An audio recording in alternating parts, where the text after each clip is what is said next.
Hello all. I'm going to make a little video about a little tip I've been wanting to kind of put out there for a while. But the kits I've been building, it's only now I'm up to a point on a kit where I can actually do it and show it. It's pretty simple. Long story short is that when you build bombers such as this undercarriage Hampton, I've got the wings I've got in front of me. The undercarriage doors, you'll often find, will simply be wanted to just be glued onto that area there, which is not the strongest of joins. And also, once it's set on, there's no sort of real way to either adjust it if you're not quite happy with it. So what I do in this instance was get a soft drinks tin, cut it in half, cut little strips of the metal of aluminium, and as you can see here, simply glue them onto the undercarriage doors. Then all I need to do is to fix these in situ.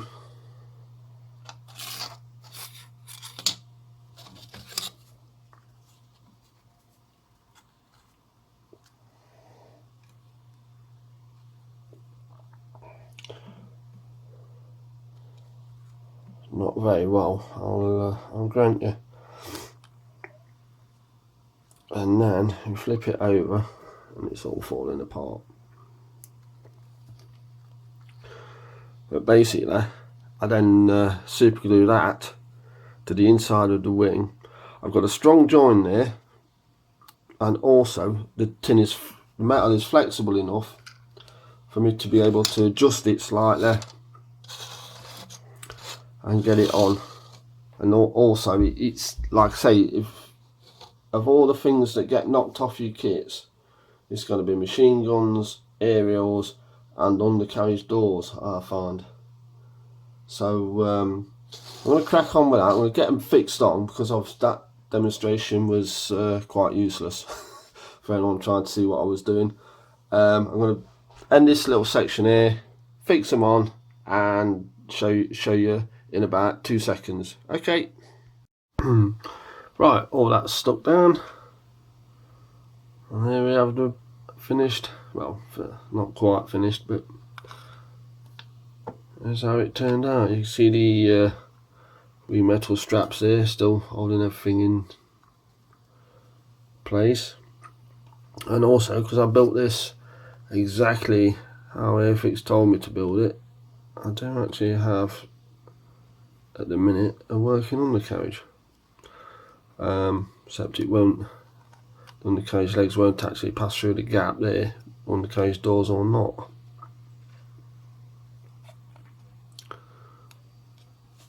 And now it's stuck. Right.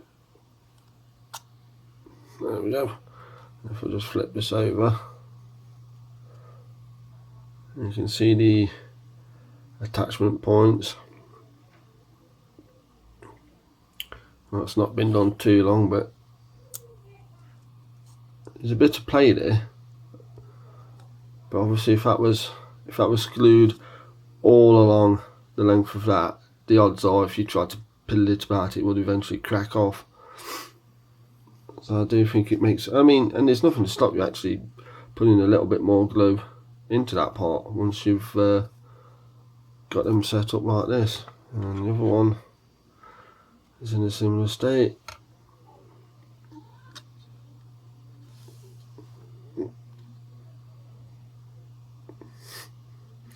How cool is that?